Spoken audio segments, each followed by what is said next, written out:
தேவனே நான் ஓமதண்டையில் இன்னும் நெருங்கி சேர்வதே என் ஆவல் பூமியில். சங்கீதம் 11:1. நான் கர்த்தரை நம்பி இருக்கிறேன், பின்னை ஏன் நீங்கள் என் ஆத்துமாவை நோக்கி பட்சியை போல உன் மலைக்கு பறந்து போ என்று சொல்லுகிறீர்கள்? நான் கர்த்தரை நம்பி இருக்கிறேன். அப்படி இருக்கும்போது ஒரு பட்சியை போல நீ பறந்து போ என்று ஏன்னு சொல்றீங்க அப்படின்னு ஓடிடு தாவீதே, இதுக்கு மேல இங்க இருக்காத. இந்த சூழ்நிலைகளை பார்த்து அவருடைய நண்பர்கள் சொல்றதா அவர் சொல்றாரு. என்ன அவருக்கு சூழ்நிலை?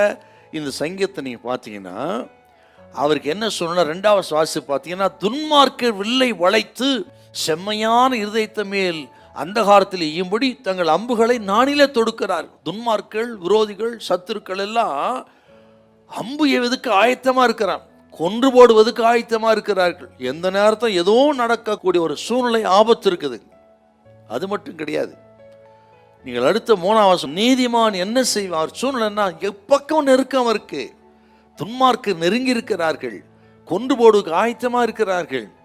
அப்படிப்பட்ட ஒரு சூழ்நிலையில சமுதாயத்திலும் எப்படி இருக்குன்னா, அஸ்திபாரங்களால் நிர்மூலமாகி இருக்கிறது, சமூகம் கெட்டு போயிருக்கிறது.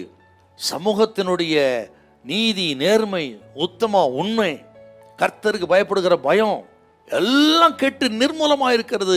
எதெல்லாம் ஒரு அஸ்திபாரமோ சமுதாயத்துக்கு, அந்த அஸ்திபாரமே ஆடி போயிருக்கிறது. இப்படி சூழ்நிலை அவருக்கு சரியில்லை. இந்த சூழ்நிலை அவருடைய நண்பர்கள் சொல்வார்கள், ஓடி போயிரு, மலைக்கு போயிரு, ஏன் இருக்கிற, இங்கிருந்தா ஏதாவது நடக்கும் என்று நண்பர்களும் சொல்லுகிறார். அதான் அவர் சூழ்நிலை. தாவீதை சவுல் துரத்துறான், எந்த நேரத்திலும் கொண்டு போடலான்னு முயற்சி பண்றான். அதற்கு பயந்து தேவன் வைத்த ஸ்தானத்தை விட்டு காத் என்கிற அந்நிய தேசத்துக்கு ஓடி பாதுகாப்பா இருக்கிறோன்னு நினைச்சுக்கிட்டு பிரச்சனை முடிஞ்சுன்னு போனா சிக்லாக்கில் அமலேக்கியர் எல்லாத்தையும் சாம்பலாக்கி மனைப்பிள்ளையும் பிடிச்சி போயிட்டான். பார்த்தீங்களா? ஆகத்தான் சொன்னேன், பிரச்சனை விட்டு ஓடி போக நினைத்தால் இன்னும் பிரச்சனை கூடத்தான் செய்யும். ஆண்டவரை நம்பி தேவசத்தின் மையத்தில் இருந்தால் எந்த இடத்திலும் பாதுகாப்பு கிடைக்கும் நமக்கு. அதை விட்டுட்டு நம்ம சுய புத்தியை சார்ந்து அங்க பிரச்சனை இருக்காதுன்னு ஓடனா இன்னும் பிரச்சனை கூடத்தான் ஆரம்பிக்கும். ஆகவே தான் ஆண்டவர் உங்களோடு பேசுறாரு. இன்னைக்கு கர்த்தருடைய வார்த்தை கேட்க உட்காந்துருக்கீங்க, கவனிங்க.